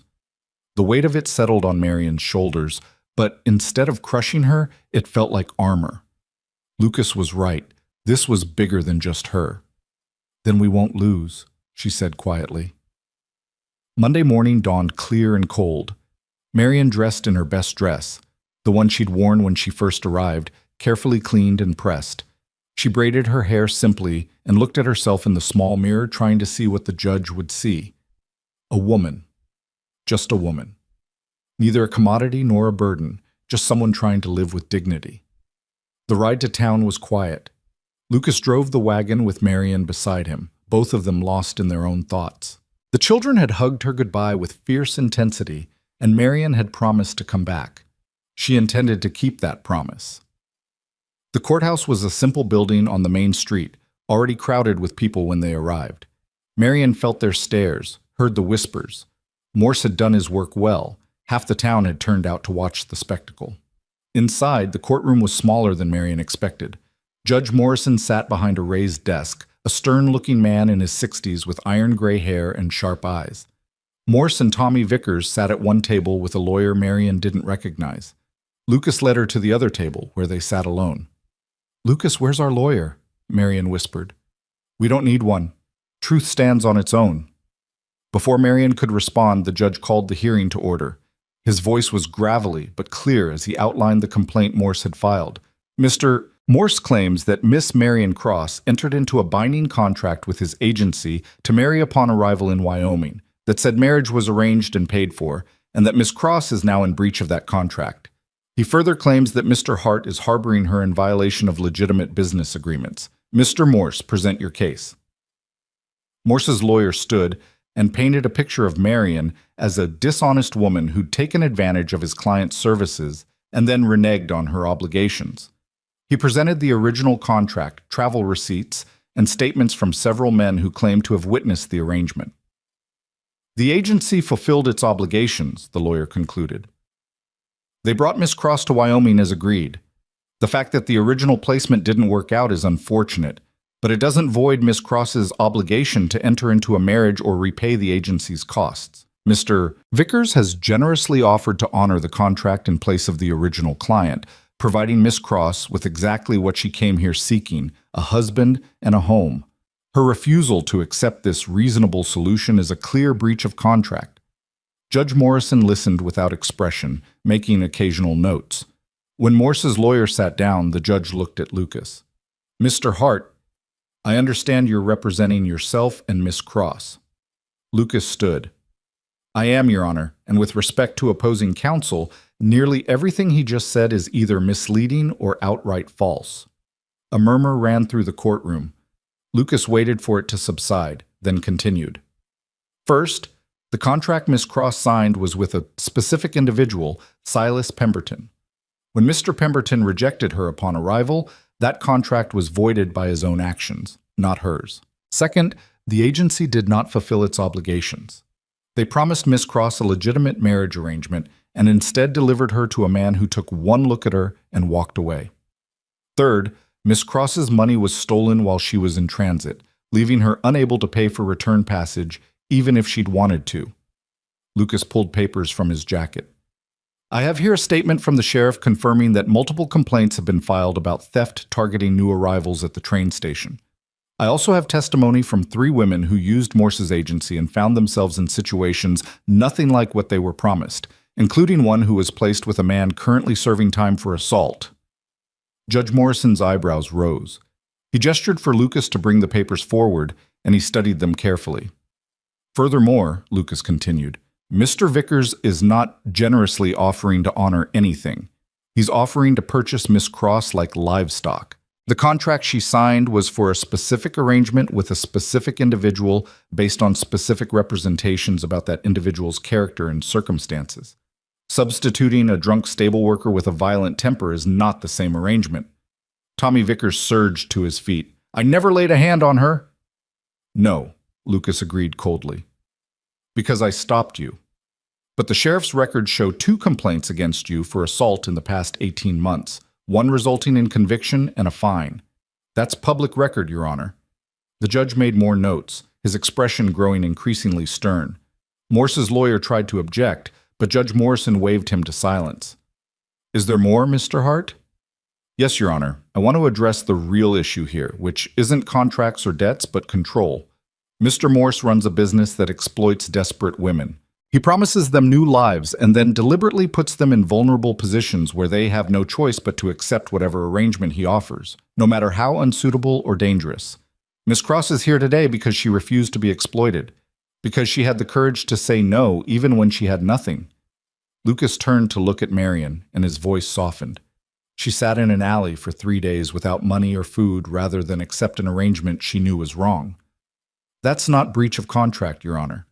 That's strength of character. And if this court rules that she should be punished for that strength, it's sending a message to every woman in this territory that they're nothing more than property to be traded when contracts demand it. The courtroom was absolutely silent. Judge Morrison sat back in his chair, steepling his fingers. Mr. Morse, I have some questions for you. What followed was an interrogation that grew increasingly uncomfortable for Morse. The judge wanted specifics about the agency's vetting process, about how placements were made, about what happened to women who tried to leave arrangements they found unsuitable. With each question, Morse's answers grew more evasive and his lawyer more agitated. Finally, Judge Morrison held up his hand for silence. I've heard enough. Here's my ruling. He looked directly at Morse. The contract Miss Cross signed was specific to Mr. Pemberton. When he voided that arrangement, the contract became null. Miss Cross has no legal obligation to marry Mr. Vickers or any other substitute. As for the debt, I find that the agency failed to fulfill its basic obligations of due diligence and client protection. The theft of Miss Cross's money while under the agency's care further demonstrates this failure. Therefore, I'm ruling that no debt is owed. Morse's face went purple. Your Honor, I'm not finished. The judge's voice cracked like a whip. Furthermore, I'm ordering an investigation into your agency's practices. If even half of what Mr. Hart presented is accurate, you've been defrauding women for years. This court will not be party to that fraud. Case dismissed. The gavel came down with a sharp crack that seemed to echo through the stunned courtroom. Marion felt her knees go weak with relief. Beside her, Lucas let out a breath he'd been holding and placed a steady hand on her shoulder. Morse was on his feet, sputtering protests, but Judge Morrison ignored him. Tommy Vickers stormed out, slamming the courtroom door behind him. People in the gallery began whispering, the sound building like a wave. Miss Cross. The judge's voice cut through the noise, and Marion looked up to find him studying her. You showed considerable courage in standing your ground. I hope you found a better situation than what brought you to Wyoming. I have, Your Honor, Marion said, her voice steady despite the tears threatening to fall. Thank you. Outside the courthouse, the autumn sun felt almost too bright. Marion stood on the steps, blinking and trying to process what had just happened. She was free, truly free. No debt, no obligation, no threat hanging over her. Lucas appeared beside her, and without thinking, Marion turned and hugged him. He went still for a moment, surprised. then carefully put his arms around her and held on. "Thank you," she whispered against his shoulder. "Thank you for fighting for me." "Always," he said quietly, "for as long as you need me to." They stood there for a long moment while people streamed past them, some offering congratulations, others just staring. Marian didn't care. For the first time since she'd stepped off that train, she felt like she could breathe. The ride back to the ranch was lighter, the tension that had gripped them both finally releasing. They talked about small things, what to make for dinner, whether the fence in the north pasture needed replacing, how Evan was doing with his reading lessons. Normal things, family things. When they pulled up to the house, all 4 children came running out. Rose launched herself at Marian before the wagon had fully stopped, and Marian caught her, swinging her around while the little girl shrieked with delight. "You came back!" Rose cried. "I knew you would. But Caleb said maybe you wouldn't, but I knew." "Of course I came back," Marian said, setting her down but keeping hold of her hand. "I promised, didn't I?" Evan stood a little apart, trying to look casual, but Marian could see the relief in his eyes. She met his gaze and smiled, and after a moment he smiled back. That evening they celebrated with a special dinner, fried chicken and mashed potatoes and the last of the apple pie. The children were animated, talking over each other, and Lucas watched them all with an expression of quiet contentment. Later, after the chaos of bedtime had settled and the house was quiet, Marian found herself on the porch again with Lucas. The stars were brilliant overhead, and somewhere in the distance a coyote sang to the moon. "It really is over," Marian said wonderingly. "I keep thinking I'll wake up and find out it was all a dream." "It's real. You're free, and you're safe, and nobody can take that from you." Lucas paused. "The question now is, what do you want to do with that freedom?" Marian knew what he was asking. Now that she had the choice, truly had it, would she stay? She looked out at the land stretching dark and vast under the stars, at the house behind her full of sleeping children, at the man beside her who'd fought for her when he had no reason to beyond simple decency. "I want to stay," she said quietly. "If you'll have me. Not because I have nowhere else to go, but because there's nowhere else I want to be. This ranch, these children, this life. It's become mine somehow, and I'd like to keep it, if that's all right." Lucas was quiet for a long moment. Then he said, "More than all right. It's what I was hoping you'd say." They sat together in companionable silence, and Marian felt something shift and settle in her chest. The past was truly behind her now. Morse, Pemberton, the agency, all of it was finished. What lay ahead was uncertain, but for the first time in her life, Marian found she wasn't afraid of that uncertainty. She was ready for whatever came next. The days after the hearing settled into something deeper than routine. Marian had been working at the ranch for weeks now, but there was a difference in how she moved through the house, how she spoke to the children, how she met Lucas's eyes across the dinner table. The fear that had followed her like a shadow was gone, replaced by something steadier, something that felt almost like peace. But peace, she was learning, didn't mean easy. October gave way to November, and with it came the first real cold. Frost painted the windows in delicate patterns each morning, and the children's breath puffed white when they did their chores. The work of preparing for winter intensified. Wood to be split and stacked, root vegetables to be stored, the last of the garden to be harvested before the killing frost took it all. Marian threw herself into the work with a determination that sometimes surprised even her. She learned to render fat for soap, to salt meat for preservation, to check the root cellar for signs of rot or pest damage. Her hands, once soft from seamstress work, grew calloused and strong. Her back ached at the end of each day, but it was an honest ache, the kind that came from work that mattered. The children tested her in small ways, as children do. Miles and Caleb brought a snake into the house, hiding it in a basket near where Marian was working. When she discovered it, she'd calmly carried the basket outside, released the snake, and informed the boys they'd be doing their own laundry for a week. They'd grumbled but accepted the consequence without argument, and the next day Miles had shyly asked her to teach him how to darn his own socks. Rose tested her differently, with questions that came at bedtime when the little girl was supposed to be sleeping. "If you got married, would you leave us? And do you think about your real family? And once, heartbreakingly, do you wish you had different children instead of us?" Marian had pulled Rose into her lap for that question, holding her close. "Sweetheart, I don't have any other children. I just have you and your brothers, and I wouldn't trade any of you for anything in the world. Not even for real ones. You are real, Marion had said firmly. You're as real as it gets.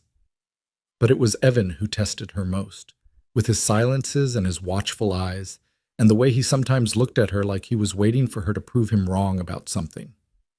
He worked from dawn to dark alongside his father, shouldering responsibilities no 13-year-old should have to carry, and he rarely asked for anything, which was why Marion noticed when he started struggling with his reading lessons. She'd found him one evening in the barn, sitting in the loft with a book open on his lap and frustration written across his young face.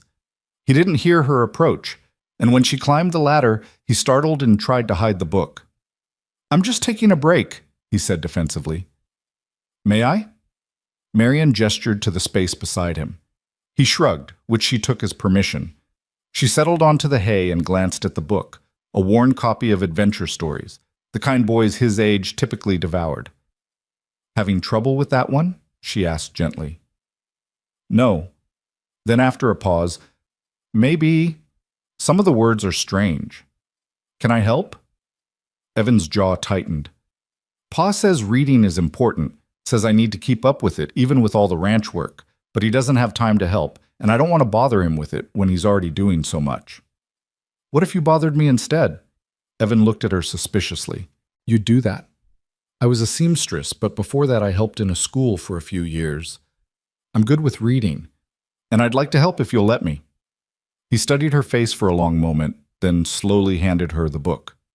They sat together in the warm dimness of the barn while Marion helped him work through the difficult passages, explaining words and context without making him feel foolish for not knowing.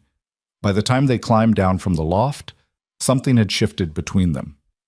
The next evening, Evan appeared at the kitchen table after supper with his book. "If you're not too busy," he said quietly. Marion smiled. "I'm never too busy for this." It became a nightly ritual. After the dishes were done and the younger children were getting ready for bed, Evan would bring his book and Marion would sit with him, helping him improve not just his reading, but his understanding of what he read. Sometimes Miles and Caleb would join them, drawn by the sound of Marion's voice as she read aloud from the more exciting passages. Even Rose would creep close, her doll tucked under her arm, listening with wide eyes to stories of adventure in distant lands. Lucas would watch from his chair by the fire, mending tack or going over accounts, and sometimes Marion would catch him smiling at the scene they made. His children gathered around this woman who'd arrived with nothing and somehow become essential to their lives. One particularly cold evening in mid-November, a neighbor stopped by with news that sent ripples through the small community. The Hargrove family, who ranched about 15 miles west, had lost their barn to a fire. No one was hurt, but they'd lost most of their winter feed and several head of cattle. The neighbor was organizing a work party to help rebuild before the snow came. "I'll be there," Lucas said immediately. "Evan, you'll come with me. We'll leave before dawn tomorrow." After the neighbor left, Lucas turned to Marion. "It'll be 3, maybe 4 days of work.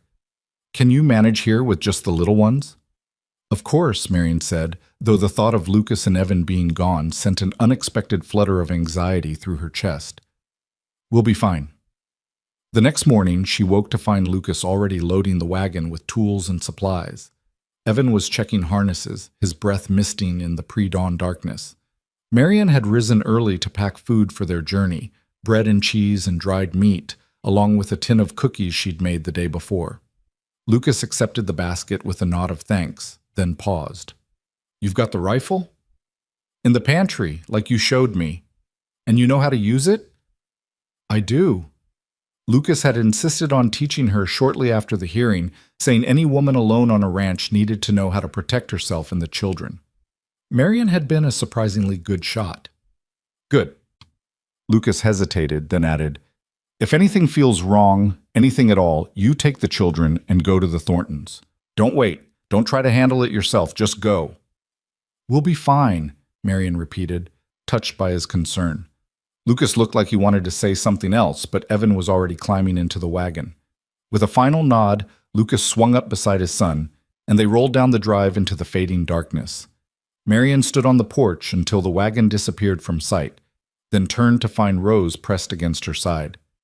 "I don't like when Pa leaves," the little girl said quietly. I know, sweetheart, but he'll be back soon. Marion took her hand. Come on, let's get you and your brothers some breakfast. The first day passed easily enough. Marion kept the children busy with their regular chores and lessons, and by evening they were all tired enough to go to bed without argument. But as Marion locked the doors and checked the windows, she felt the emptiness of the house in a way she never had before. It wasn't fear, exactly, just awareness.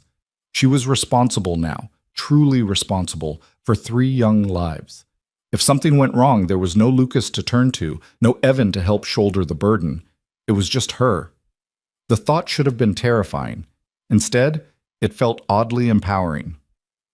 The second day brought unexpected challenges. One of the horses colicked, and Marion spent 2 hours walking the animal and massaging its belly the way Lucas had taught her, while Miles and Caleb took over caring for Rose. By the time the horse was better, Marion's arms ached, and her dress was covered in stable dirt, but she felt a fierce satisfaction at having handled the crisis without help. That evening, as she was preparing supper, Miles appeared in the kitchen doorway looking sheepish. Miss Marion? Caleb fell out of the hayloft. I think he hurt his arm. Marion's heart jumped, but she kept her voice calm. Show me. Caleb was sitting in the barn, his face pale, and his left arm cradled against his chest. When Marion gently examined it, he hissed in pain.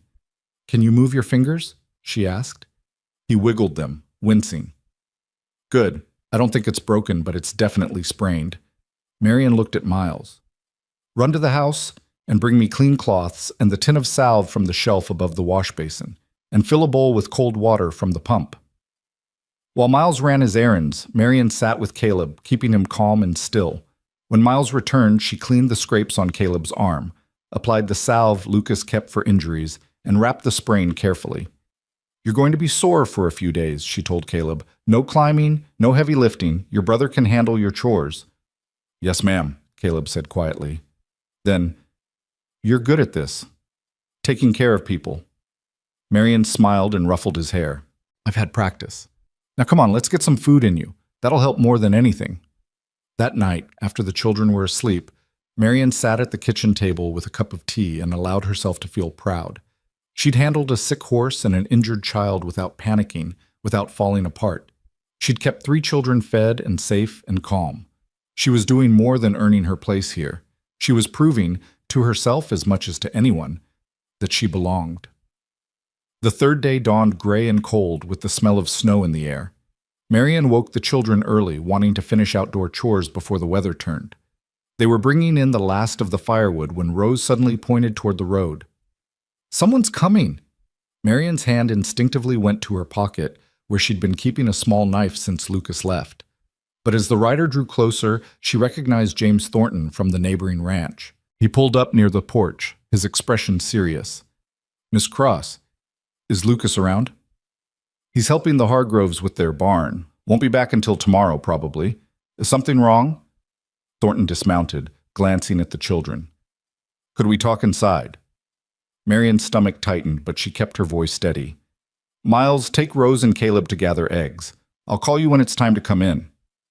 Once the children were occupied, Thornton followed Marion into the house.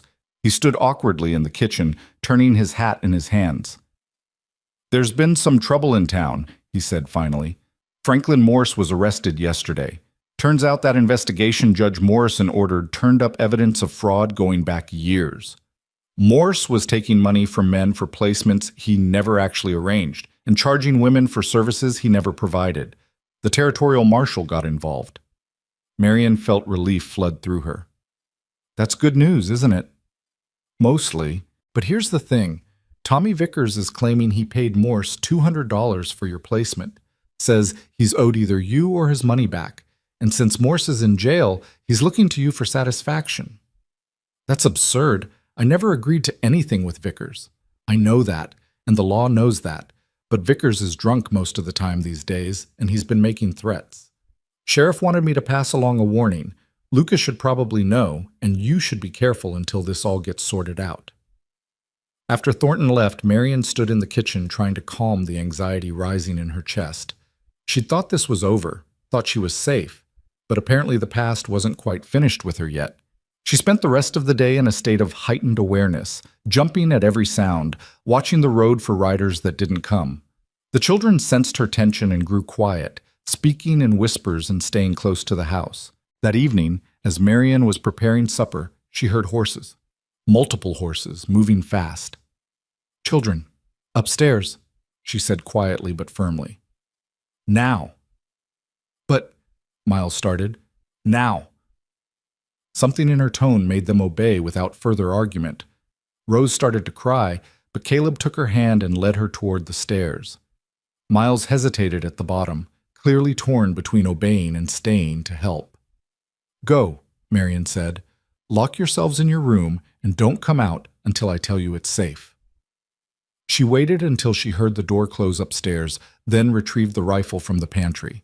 Her hands were steady as she loaded it, muscle memory taking over. She positioned herself by the window where she could see the approaching riders without being easily seen herself. 3 men. One was definitely Tommy Vickers, swaying in his saddle even at a distance. The other 2 she didn't recognize, friends of his probably, or men he'd paid to back his play. They pulled up in this yard and Vickers dismounted with the exaggerated care of someone very drunk. He shouted toward the house, his words slurred but his intent clear. "Marian Cross, you come out here. We got business to settle." Marian opened the door but stayed behind it, the rifle held steady and ready. "Mr. Vickers, you're trespassing. I'm going to have to ask you to leave." Vickers laughed, the sound ugly. "You gonna make me? You and what army?" "Me and this Winchester," Marian said calmly. "I'm a very good shot, Mr. Vickers. Mr. Hart made sure of that. Now, I'll ask one more time. Please leave this property." One of the other men leaned down to say something to Vickers, but Vickers shook him off. "I paid good money for you, $200. You think you can just—" "You paid money to a criminal who made you promises he had no right to make," Marian interrupted. "That's between you and Mr. Morse. It has nothing to do with me." "The hell it doesn't?" Marian raised the rifle slightly, enough that Vickers could see it clearly. "I don't want to shoot you, Mr. Vickers, but I will protect this property and the children in my care. You need to leave. Right now." For a long moment, they stood in a tense standoff. Then one of the other men said something low and urgent, and Vickers seemed to deflate slightly. He glared at Marian with bleary eyes, but he remounted his horse. "This isn't over," he said. "Yes, it is," Marian replied. "Go home, Mr. Vickers. Sleep it off, and don't come back here." They rode off, Vickers cursing and the others trying to quiet him. Marian stood in the doorway until they were out of sight, then carefully lowered the rifle. Her hands were shaking now, the adrenaline catching up with her. "Miss Marian?" Miles's voice came from behind her, small and frightened. She turned to find all 3 children on the stairs, Rose crying silently, and the boys pale, but trying to be brave. "It's all right," Marian said, setting the rifle aside and going to them. "They're gone. Everything's all right." Rose launched herself at Marian, wrapping her arms around her waist and sobbing. Marian held her close, gesturing for the boys to come closer too. They stood together in a tight knot, and Marian felt her own heart rate slowly returning to normal. "You were so brave," Miles whispered. "You didn't even look scared." "I was terrified," Marian admitted. "But sometimes being brave means doing what needs to be done, even when you're scared. And I needed to protect you. That was more important than being afraid." That night, she let all 3 children sleep in the main room by the fire, making pallets from blankets and staying awake herself to keep watch, just in case. But Vickers didn't return. When Lucas and Evan rode up the next afternoon, Marian was hanging laundry in the yard. She heard the wagon and turned, and something in her face must have shown because Lucas was off the seat and striding toward her before Evan had even set the brake. "What happened?" he demanded. Marian told him everything, Thornton's warning, Vickers' visit, how she'd handled it. Lucas's expression grew darker with every word, but when she finished, he surprised her. "You did exactly right," he said quietly. "You kept the children safe. You didn't back down, and you didn't shoot unless you had to. I'm proud of you." The words hit Marian harder than she expected. Proud. When was the last time anyone had said that to her? "I was so scared," she admitted. "The whole time I was terrified I'd do something wrong, that someone would get hurt." But they didn't. You handled it. Lucas paused, then added, I'm sorry I wasn't here. You were where you needed to be, and I was where I needed to be. Marion managed a smile. We managed just fine. That evening, after the children were in bed and the house was quiet, Lucas made a trip into town. He returned late, but his expression was satisfied. Sheriff arrested Vickers for trespassing and threatening behavior, he reported.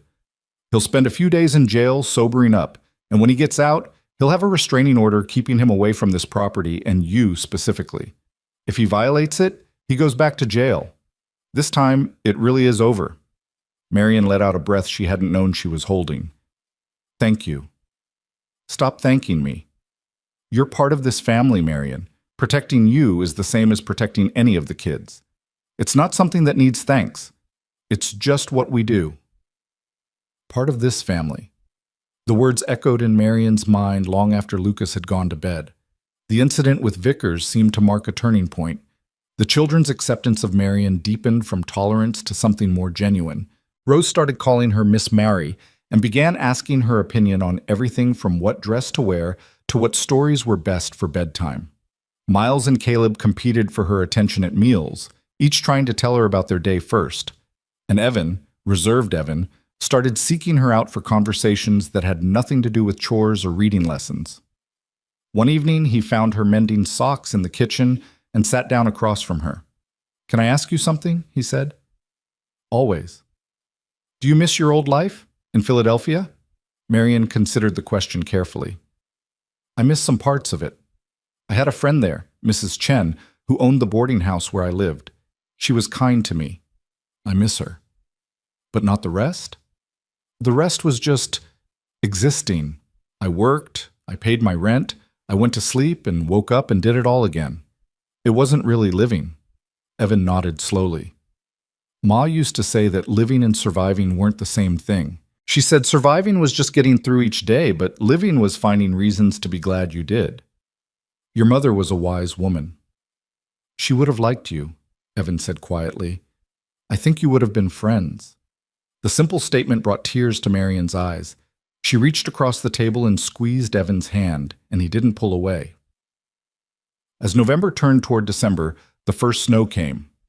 Marion woke one morning to find the world transformed, everything covered in a blanket of white that made the landscape look soft and new. The children were beside themselves with excitement, and even Lucas smiled at their enthusiasm as they rushed outside to play. Marion stood on the porch, wrapped in a shawl, and watched them. Miles and Caleb were already building something that might have been a snowman or might have been a fort.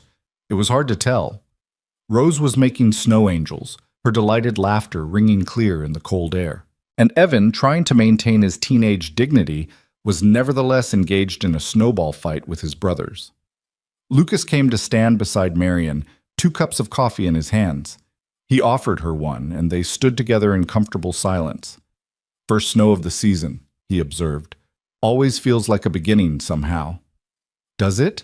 Marion took a sip of coffee, savoring the warmth. Sarah used to love the first snow. Said it made everything clean and new, gave you a chance to start fresh. He paused. I think she'd be happy seeing the kids like this. Happy again. You've done a wonderful job with them. They're good children. We've done a good job, Lucas corrected gently. You've been as much a part of raising them these past months as I have. Maybe more, in some ways. Marion felt warmth that had nothing to do with the coffee spreading through her chest. They're easy to love. They love you too. Maybe you haven't noticed, but they do. Rose tells everyone in town about her Miss Mari.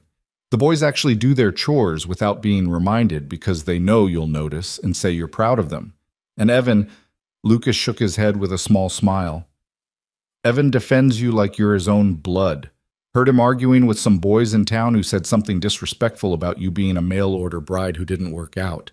He gave them a piece of his mind they won't forget soon. He did? He did. Because to him, you're not just the woman who helps around the house. You're family. They all feel that way. And you? The question slipped out before Marion could stop it. How do you feel? Lucas turned to look at her fully, his expression serious. I feel like the day I drove into that alley might have been the luckiest day of my life. I feel like you've brought something back to this house that I thought we'd lost forever. And I feel like I want you to stay, not because we need the help, but because this family isn't complete without you." Marian's breath caught. Before she could respond, Rose came running up, snow covering her from head to toe. "Miss Mari, come make angels with me." The moment broke, but the words hung in the air between them. Marian set down her coffee and let Rose pull her into the snow, and if her heart was beating faster than usual, if her cheeks were flushed with more than cold, she told herself it was just the excitement of the season. But that night, lying in her small room, Marian thought about Lucas's words, about family and belonging and completeness, about the way he'd said, "I want you to stay," like it was the most natural thing in the world. And she thought about how, somewhere along the way, without her quite noticing, this had stopped being a temporary situation and started being home.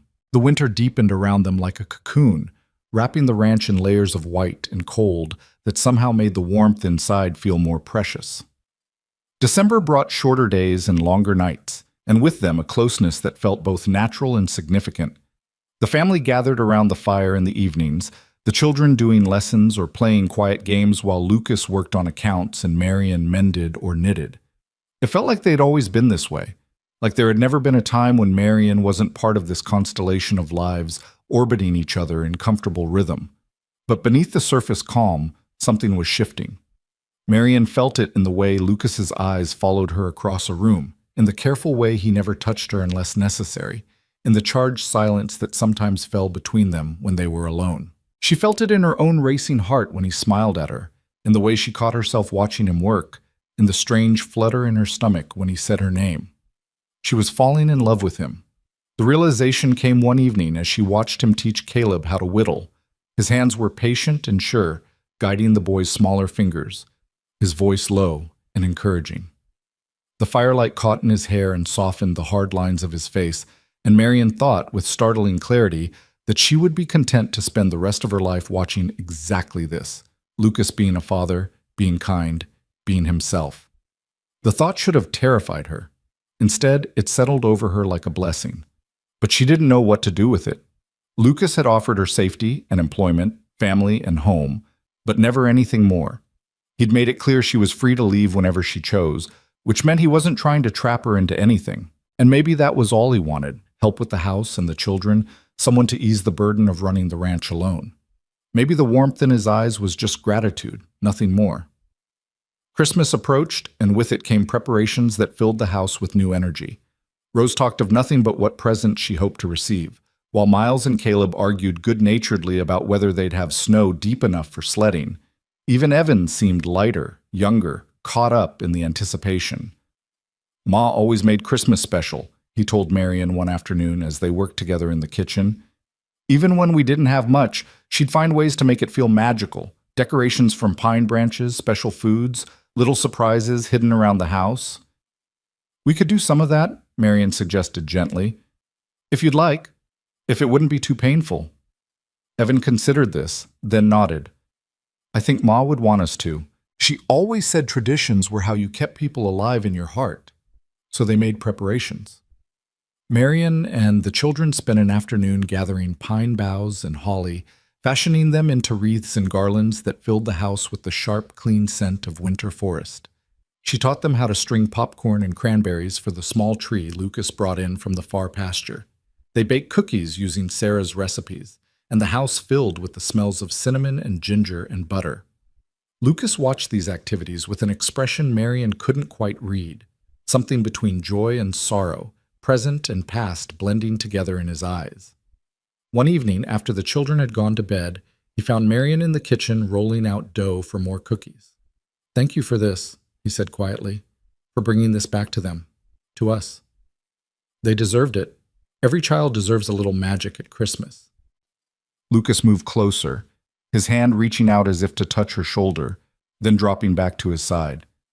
"It's not just about the children, though, is it? You've put your whole heart into this, into them, into—" He stopped, seeming to struggle with words. "Into making this a home again." "It is home," Marian said simply. "For me, I mean. It's become home." "Good." Lucas's voice was rough. That's good." He left quickly after that, and Marion stood alone in the kitchen wondering what he'd been about to say, what words had caught in his throat and refused to come out. Christmas Eve arrived with clear skies and temperatures cold enough to make breathing painful. But inside the house, everything was warm and bright. They had a special dinner, roast chicken and potatoes and all the treats they'd been making for days. The children were wild with excitement, barely able to sit still through the meal. After dinner, they gathered in the front room where the tree stood decorated with their handmade ornaments.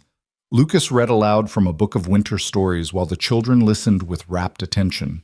Rose fell asleep against Marion's shoulder halfway through, and when the story ended, Lucas carried her to bed while Marion herded the boys upstairs. When she came back down, Lucas was standing by the tree, looking at something in his hands. He turned when he heard her, and she saw it was a small wooden ornament, a star, carved with delicate precision. "Sarah made this our first Christmas together," he said softly. "I was going to hang it, but I wanted to ask, would it bother you, having reminders of her everywhere?" Marion moved closer, looking at the star. It was beautiful, clearly made with love and care. "Lucas, Sarah was your wife. She was the children's mother. She built this home with you. Why would I want to erase that?" "Some women would. Some women would want to replace her, start fresh, not live in the shadow of someone else." "I'm not trying to replace her. I could never replace her." Marion met his eyes. "I'm just trying to be myself here, with all of you. If that means living alongside Sarah's memory, I'm honored to do it. She sounds like she was an amazing woman." Lucas's throat worked as he swallowed hard. "She was. But so are you, Marion, in completely different ways, but just as amazing." He hung the star at the top of the tree, and they stood together looking at it.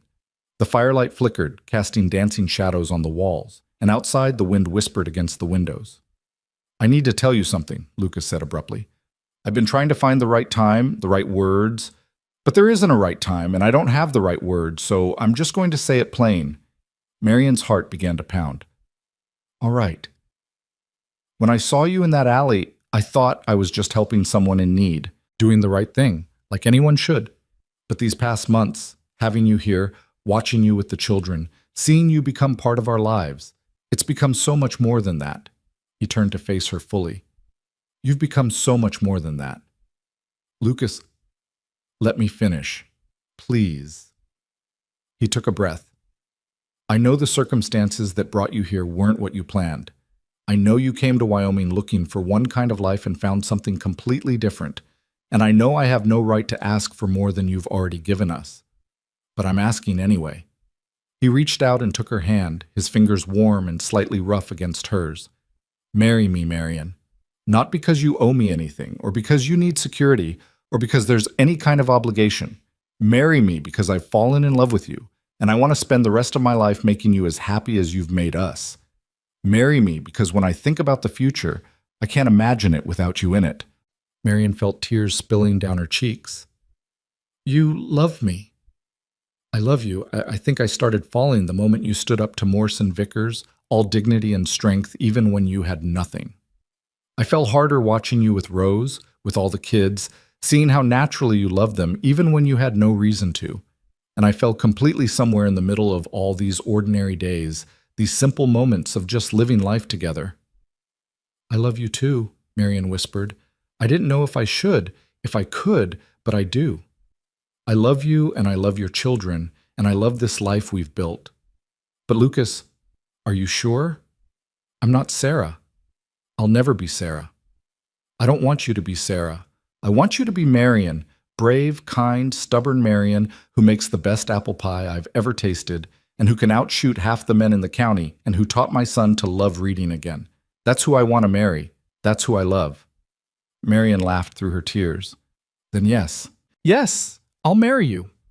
Lucas pulled her close, and she went willingly, fitting against him like she'd been made for exactly this space. He held her for a long moment, his face buried in her hair, and she felt him trembling slightly. "I was terrified you'd say no," he admitted. "I was terrified you'd never ask." He pulled back just enough to look at her face, and then he kissed her, gentle and careful and full of promise.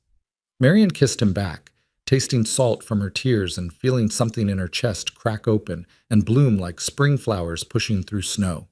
When they finally separated, Lucas rested his forehead against hers. The children are going to be impossible tomorrow. Rose has been asking me when I was going to marry you since about 2 weeks after you arrived. Marian laughed. She has? She has. Very insistent about it. Said we were already acting like a family, so we might as well make it official. Lucas smiled. She's wiser than she has any right to be at 5 years old. They stayed up late that night, talking about everything and nothing, making plans, sharing dreams, simply being together in this new way. When Marian finally went to her room, it was nearly dawn, and she felt like she was floating. Christmas morning brought chaos in the best possible way. The children thundered down the stairs at first light, and their shouts of delight at the small presents under the tree, books and carved toys and new winter clothes, filled the house with joy. They were so caught up in their excitement that they didn't initially notice Lucas and Marian standing close together, hands clasped. But Evan noticed. He went very still, his eyes moving from their joined hands to their faces, and something like hope flickered across his features. "Pa," he said quietly. The other children stopped their playing and looked up. Lucas squeezed Marian's hand once, then spoke. "Kids, I have something to tell you.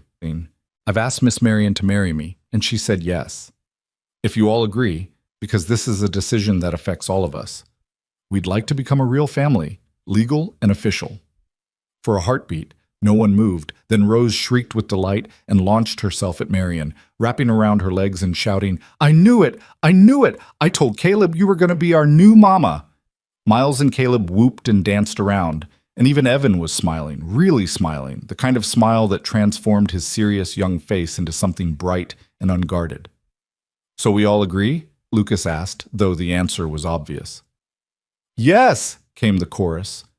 Rose looked up at Marian with shining eyes. "Can I call you Mama now?" Marian's throat closed with emotion. She knelt down and pulled Rose into a proper hug. "If you want to, I'd be honored."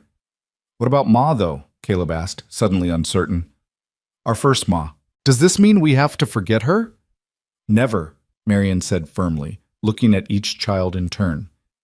"Your mother will always be your mother. She gave you life and loved you and helped make you who you are. I'm not here to replace her. I'm just here to love you too, in my own way. You can have both of us in your hearts. There's room enough for everyone." Evan came over then, and in a gesture that surprised everyone, including himself, hugged Marian tightly. "Thank you," he whispered, "for choosing us, for staying." "Thank you for letting me," Marian whispered back. The rest of Christmas passed in a blur of happiness. They ate too much, played games, told stories, and basked in the warmth of being together. Lucas kept finding excuses to touch Marian, a hand on her back as he passed, fingers brushing hers as they worked side by side, stolen kisses when the children weren't looking. That evening, after the excitement had died down and the children were finally in bed, Marian and Lucas sat together on the porch despite the cold. The stars were impossibly bright, and the snow-covered land stretched out peaceful and silent. "When should we do it?" Lucas asked. "The wedding?" "Soon," Marian said. "I don't need a big ceremony, just something simple, with the children there." "New Year's Day," Lucas suggested. "Start the new year as we mean to go on, together." "Perfect." They were married on the first day of January in the small church in town, with just the children and a few close neighbors as witnesses. Marian wore a dress she'd made herself from fabric Lucas had bought as a Christmas gift, deep blue wool that brought out her eyes. Rose served as flower girl, scattering dried rose petals with solemn concentration. Evan stood beside his father, and Miles and Caleb sat in the front row, trying very hard to sit still. The ceremony was simple and brief, but when Lucas slipped a plain gold band on Marian's finger and promised to love and cherish her, she felt the weight and truth of those words settle into her bones. When she made her own promises, she meant every word. They were sealing something that had already been built over months of shared work and shared life, making official what had already become real in their hearts. After the ceremony, they returned to the ranch for a celebration meal. The neighbors had brought food, and the house filled with talk and laughter. But eventually the guests left, and it was just the 6 of them, a family, complete and whole. That night, as Marian tucked Rose into bed, the little girl grabbed her hand. "Mama? Yes, sweetheart? Are you happy?" Marian smiled. Happier than I ever thought possible. Good. Because we love you very much, all of us. I love all of you too, more than words can say. After Rose fell asleep, Marian made her way to the room she would now share with Lucas, the master bedroom that had once belonged to him and Sarah. Lucas had asked if she wanted to change anything about it, make it feel more like hers, but Marian had said no. It was perfect as it was, full of history and love and the echoes of the family that had been built here. Lucas was waiting for her, sitting on the edge of the bed and looking nervous in a way that made her love him even more. I never thought I'd have this again, he said as she closed the door behind her. A wife, a partner, someone to share everything with. Neither did I. Marian moved to stand in front of him. When I was sitting in that alley, I thought my life was over. I thought I'd used up all my chances at happiness, at belonging, at love. And now? Now I know it was just beginning. She reached out and touched his face, tracing the strong line of his jaw. You saved my life that night, Lucas. Not just from Morse and Vickers, but from giving up. You reminded me that I was worth saving. You saved mine too, Lucas said, catching her hand and pressing a kiss to her palm. This house was just a place we existed in, going through the motions. You made it a home again, made us a family again. He pulled her down beside him, and they sat together in the quiet darkness. Two people who'd both known loss and loneliness, who'd both learned that sometimes the end of one story was just the beginning of another. The winter passed in a series of small, perfect moments. Mornings waking up beside Lucas, feeling the solid warmth of him and knowing he was hers. Evenings with all the children gathered close, reading or talking or just being together. The daily work of the ranch that felt less like labor and more like living, every task a thread in the tapestry of their shared life. In March, Lucas made a trip to town and came back with papers from the courthouse. He gathered the family in the kitchen and spread the documents on the table. I've done something, and I wanted you all to see it official, he said. These papers name Marian as the legal mother of all four of you. Not just my wife, but your mother in the eyes of the law, which means you're bound together not just by choice and love, but by every protection the law can offer. Evan looked down at the papers, his eyes scanning the formal language. When he looked up, his face was wet with tears he didn't bother to hide. We're really a family now, he said. Permanent. Forever. Forever, Lucas confirmed. Marian looked at each of their faces, Evan trying so hard to be grown up, but still just a boy who needed a mother. Miles and Caleb, rowdy and loving and loyal to their bones. Rose, sweet Rose, who'd claimed Marian as hers from almost the first moment. And Lucas, steady and strong and kind, who'd seen her when she was invisible and chosen her when she had nothing to offer but herself. I need to tell you all something, Marian said quietly. I want you to understand what this means to me, what you all mean to me. She took a breath, gathering her thoughts. I came to Wyoming as a mail-order bride because I was lonely and desperate and thought that being useful to someone was better than being alone. I thought I had to be chosen by a stranger, had to offer myself up like goods at market just for the chance to matter to someone.